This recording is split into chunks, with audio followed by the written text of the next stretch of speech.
Salam jumpa Bapak Ibu, saudara-saudari yang terkasih. Kita akan membahas halangan-halangan perkawinan pada katekese iman Katolik yang diselenggarakan oleh Komsos Keuskupan Agung Medan. Kita mulai saja.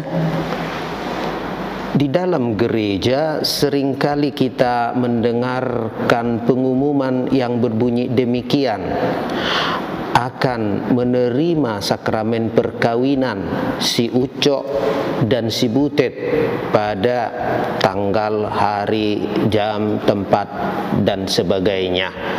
Lalu pada akhir pengumuman ada kalimat yang berbunyi demikian: barang siapa mengetahui halangan pada perkawinan ini, mohon melaporkan ke pengurus gereja atau kepada pastor paroki. Nah, kata halangan pada perkawinan ini barangkali perlu kita dalami, karena tidak semua kita mengetahui apa saja halangan-halangan yang dimaksud.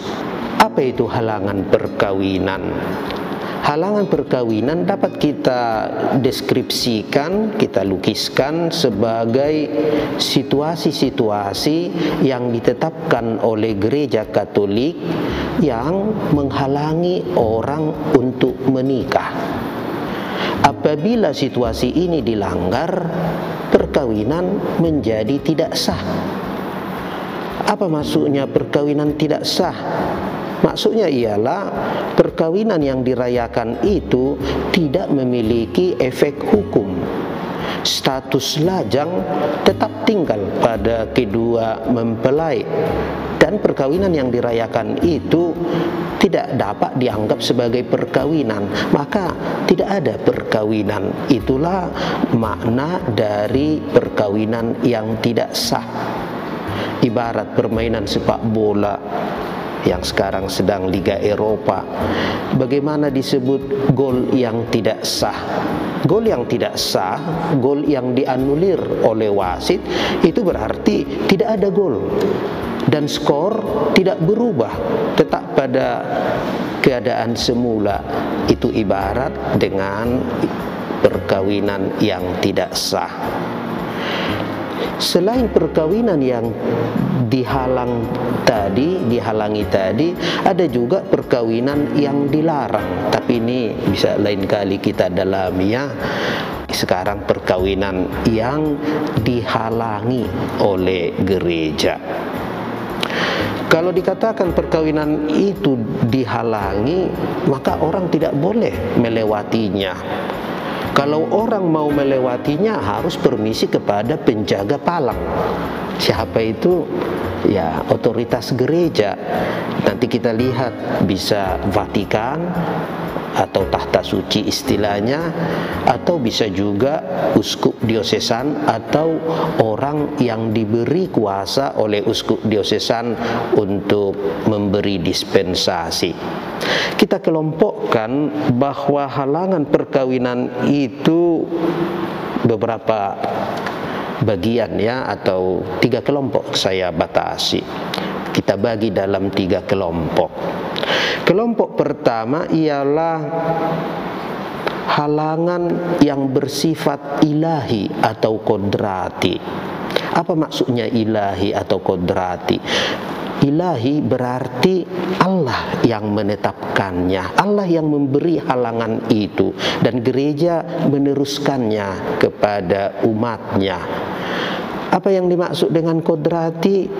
Allah memberikan halangan itu ya kepada lembaga atau institusi tertentu.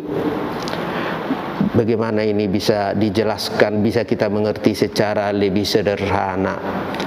Kita memang mengerti bahwa ada hukum ilahi, ada hukum kodrat, dan ada hukum gerejawi.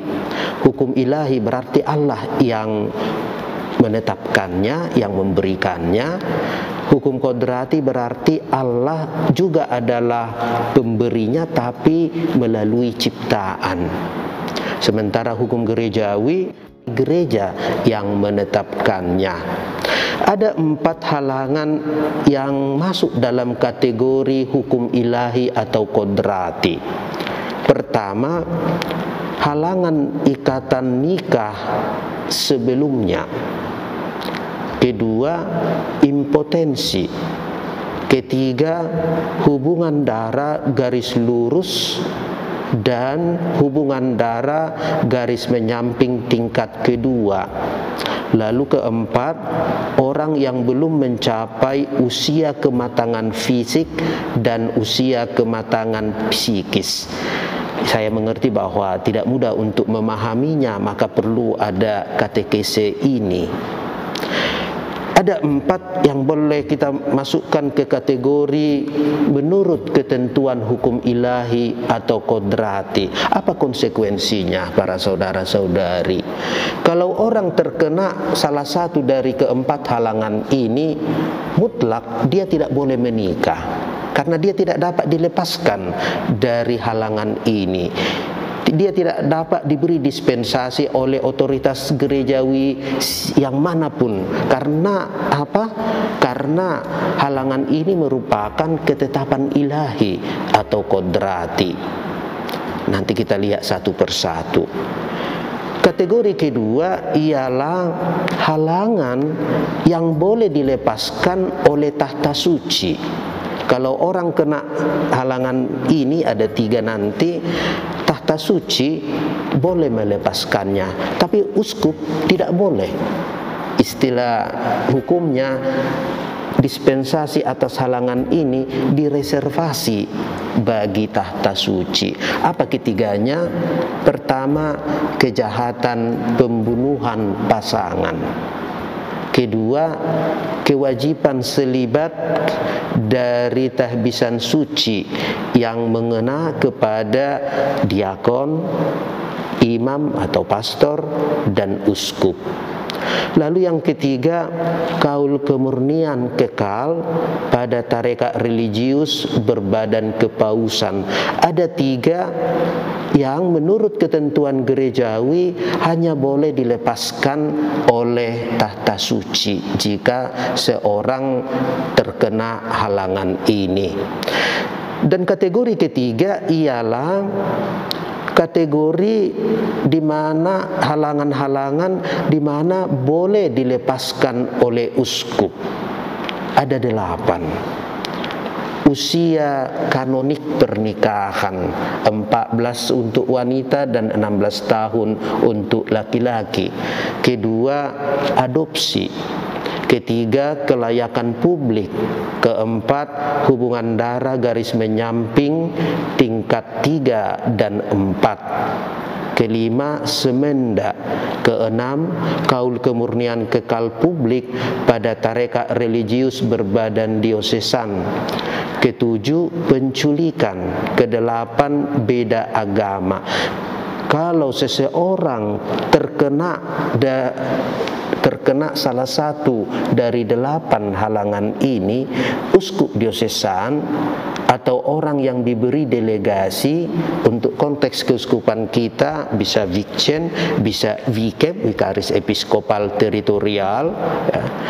Mereka vikep memiliki kuasa berdasarkan kuasa yang diterimanya dari uskup kita melepaskan orang yang terkena halangan ini. Para saudara dan saudari, bisa kita katakan ada 15 macam halangan kalau diperinci secara mendetail menurut otoritas gerejawi yang berwenang untuk memberi dispensasi atasnya. Saya tadi secara singkat sudah menyebut, ya, ada 3 kelompok. Kelompok pertama yang tidak boleh didispensasi, katanya orang terkena itu apa boleh buat, memang mutlak tidak boleh menikah secara Katolik. Lalu ada 3 tadi halangan yang kalau orang terkena itu boleh memohon dispensasi atau kelonggaran kepada paus atau kepada kuria Roma, tentu saja tetap melalui uskup diosesan kita. Lalu yang ketiga, ada 8 halangan yang boleh dimohonkan kepada uskup diosesan kita atau kepada vikep kita, tetapi tetap melalui pastor paroki yang mengurus perkawinan calon pengantin. Dengan demikian katekese singkat ini saya akhiri. Terima kasih atas perhatian dan kesediaan Bapak Ibu untuk mendengarkan bagian katekese ini. Terima kasih.